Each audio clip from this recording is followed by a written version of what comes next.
अस्सलाम वालेकुम जी, कैसे हैं आप लोग। उम्मीद है कि आप लोग खैरियत से होंगे। आज के दिन का हम आगाज़ करते हैं शुगरा से। मैं आपसे मुखातिब हूँ और आज के दिन का हमारा दूसरा व्लॉग है। और रात को हमने यहाँ पे कैंपिंग की थी और सुबह उठ के अब हम लोग निकल रहे हैं नारान कागान पे बाबू सर टॉप की तरफ। और शुगरा का वेदर बहुत अच्छा है, यहाँ पे बारिश वगैरह नहीं है। और अभी जीप्स यहाँ पे आप देख सकते हैं रुकी हुई हैं। कुछ देर में ये जीप्स जाएंगी यहाँ से ऊपर और फिर सिरीपाई की तरफ लोग यहाँ से निकलेंगे। अभी सुबह का टाइम है और ये चूँकि सीज़न है, यहाँ पे आजकल अच्छा खासा टूरिस्ट आते हैं और अच्छे अच्छे यहाँ पे होटल्स हैं, रेस्टोरेंट हैं और पार्किंग, ये सारी चीज़ें यहाँ पे अवेलेबल हैं। तो बाइक हमारा रेडी है जी, अभी हम लोग कागान की नारान की तरफ निकल रहे हैं। अगर आपने पार्ट 1 नहीं देखा तो आप पार्ट 1 का विज़िट ज़रूर करें, जिसमें हमने इस्लामाबाद से शुगरा सिरीपाई मकड़ा पीक तक की मुकम्मल इन्फॉर्मेशन शेयर की हुई है। अभी सुबह के 9 बज रहे हैं और अभी हमने अपना सफ़र शुरू किया है बाबूसर टॉप की तरफ। और कवाई से बाबूसर टॉप तक का जो सफ़र है वो 127 किलोमीटर है, जो तकरीबन 4 घंटों में हमने मुकम्मल करना है। जब आप कागान की तरफ सफ़र करते हैं तो ये खूबसूरत पहाड़ आपको वेलकम करते हैं। केवाई से कागान तक का डिस्टेंस 24 किलोमीटर है, तकरीबन 40 मिनट में आप तय करते हैं। ईद के दिनों में रश ज़्यादा होता है तो इसलिए आपका थोड़ा सा टाइम मज़ीद लगता है।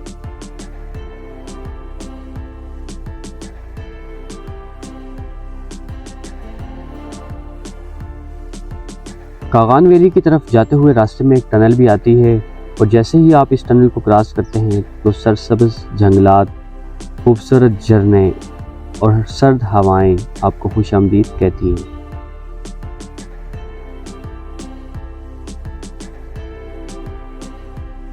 कागान तक पहुंचने के लिए सबसे बड़ा चैलेंज ये होता है कि मांदरी पुल को कैसे क्रॉस किया जाए। गाड़ियों की एक लंबी लाइन होती है, लेकिन अगर आप लोग बाइक पे सफ़र कर रहे हैं तो आप विदिन 5 मिनट आप वहाँ से गुजर जाते हैं। वादी कागान पाकिस्तान की माशियत में रीढ़ की हड्डी की हैसियत रखती है। इसकी सबसे बड़ी वजह यह है कि यहाँ की रोड्स बहुत अच्छी हैं। अगर आप इस्लामाबाद से बाबूसर टॉप जाना चाहते हैं और आप एक 70 बाइक पे जाना चाहते हैं तो आप इजीली जा सकते हैं, क्योंकि यहाँ की रोड्स इंतहाई खूबसूरत और अच्छी हैं। गाड़ी की निस्बत अगर आप बाइक पे सफ़र कर रहे हैं तो उसका एक फ़ायदा ये भी होता है कि गाड़ियों की लंबी लंबी कतारों में आप अपने टाइम को बचा सकते हैं। कागान से नारान तक का डिस्टेंस 23 किलोमीटर है, जो आप तकरीबन 40 मिनट में तय करते हैं। फाइनली अब हम लोग नारान बाज़ार में एंटर हो चुके हैं। नारान का बाज़ार इंतहाई बड़ा बाज़ार है। यहाँ पे आप कोई भी चीज़ लेना चाहें आप यहाँ पे इजीली ले सकते हैं। यहाँ पे जो होटल्स हैं वो बहुत अच्छे हैं और बड़ी तादाद में यहाँ पे होटल्स हैं। नारान के लोगों का जो कारोबार है वो सारा इसी बाज़ार के साथ मुंसलिक है।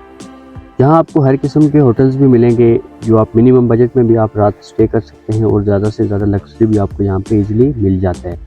नारान बाज़ार में खाना खाने के बाद अब हम अपना सफ़र शुरू करते हैं बाटा कुंडी की तरफ। नारान बाज़ार को छोड़ने के बाद अब हमारा वेलकम किया है खूबसूरत आबशारों, झरनों, दरियाए कुनार की सर्द हवाओं और इन खूबसूरत ग्लेशियर्स।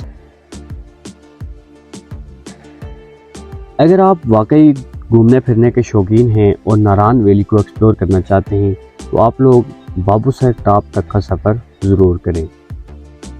नारान से बाटा कुंडी का सफ़र सिर्फ और सिर्फ 15 किलोमीटर का है, जो तकरीबन आप 40 मिनट में तय करते हैं।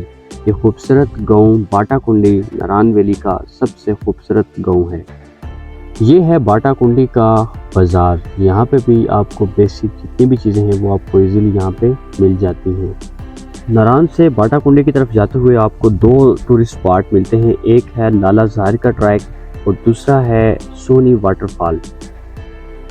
बाटा कुंडी से अब हमने बुरवई की तरफ सफ़र करना है। बुरवई तक का डिस्टेंस 15 किलोमीटर है, जो तकरीबन 35 मिनट में हमने तय करना है। ये भी एक खूबसूरत इलाका है। बाबूसर टॉप की तरफ जाते हुए रास्ते में छोटे बड़े बेशुमार नाले भी आते हैं और इन नालों को आपने बड़ी एहतियात के साथ तय करना होता है। अगर आप लोग बाइक पे हैं तो आपने ज़्यादा एहतियात करनी होती है।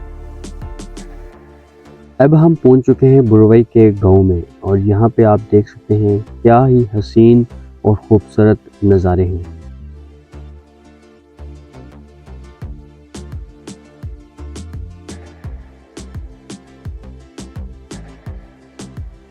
बुरवई से अब हमारी अगली डेस्टिनेशन है लोलोसर लेक। बुरवई से लोलोसर लेक तक का डिस्टेंस 20 किलोमीटर है।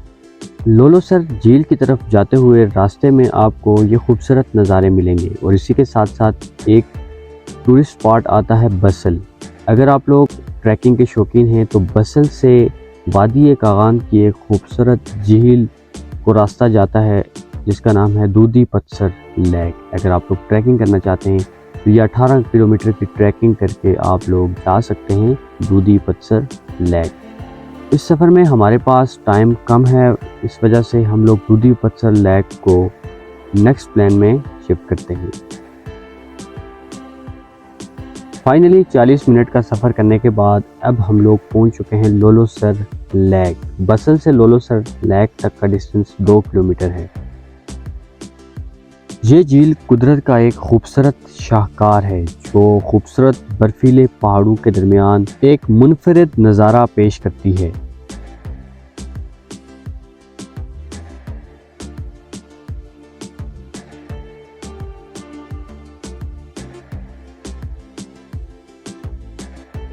लोलोसर झील घूमने के बाद अब हमारी नेक्स्ट डेस्टिनेशन बाबूसर टॉप है।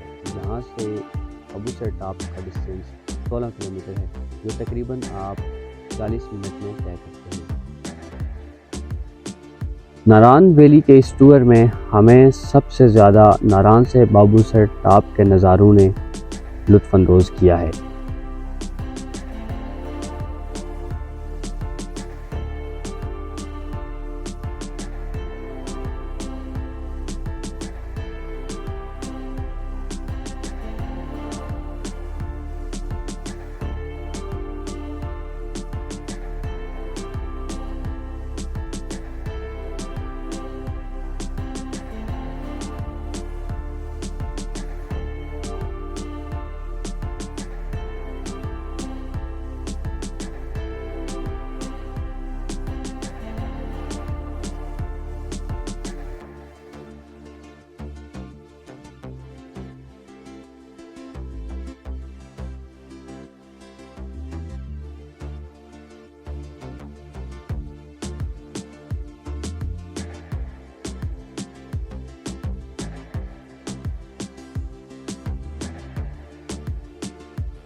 हम आ चुके हैं इस वक्त बसल से आगे और ये बाबूसर टॉप के बिल्कुल करीब है। यहाँ पे बाइक जो है वो मिसिंग करता है। उसकी बेसिकली वजह ये होती है कि यहाँ पे हाई एल्टीट्यूड है, हाइट चूँकि ज़्यादा है और जो बाइक का आरपीएम है वो इतना हाई लेवल पे नहीं जा रहा और बाइक्स भी इसी तरह जा रहे हैं जी।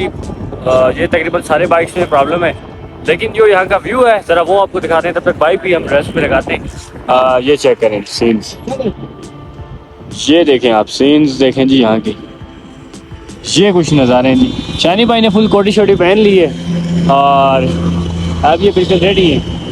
कैसे हैं जी आप, ठीक है? हम इस वक्त बाबूसर टॉप में और बिल्कुल अच्छा मौसम है, एंजॉय कर रहे हैं। अच्छा, आप लोग कहाँ से आए? पेशावर से। अच्छा, पेशावर से बाइक पे, हाँ, क्या बात है। कल बयान में।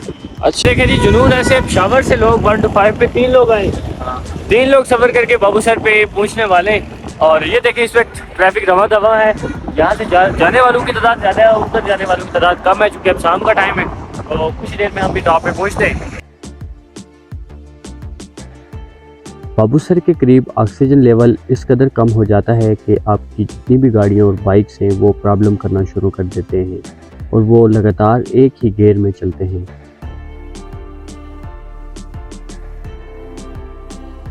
वेलकम बैक जी। फाइनली 2 दिन के बाद हम लोग पहुंच चुके हैं बाबूसर टॉप पे और जहाँ पे इस वक्त जो सर्दी की कंडीशन है वो तो काफ़ी सख्त है क्योंकि आसपास देख सकते हैं आप बैकग्राउंड पे बर्फ़ पड़ी हुई है और जो आसपास के जो नज़ारे हैं वो बड़े ही कमाल के नज़ारे हैं। आप बिल्कुल ये बेहतरीन है, जिप लाइन काफ़ी ज़्यादा ही हमने चाय और पकौड़े ऑर्डर किए हैं। यहाँ पे हम चाय और पकौड़े खाएंगे और फिर आपके साथ शेयर करेंगे सीन को मिलेंगे जी।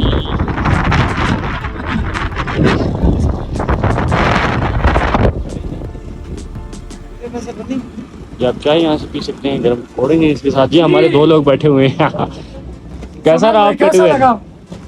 आप बताएं हमें तो बहुत इधर बहुत रोड है, बहुत सर्दी इधर नहीं आना, बहुत रोड है। ठहर गए हैं आप दोनों, बहुत ठहर गए। इनको ये दोनों बहुत ठहर गए हैं। तौबा, उधर भी लगाए जरा फार शाक भी देखा। ये सारा हमने सीन सिखाया है, तो बाकी ये पे देखते हैं जी। राजा साहब सिगरेट बहुत मांगते हैं, ये क्या वजह है?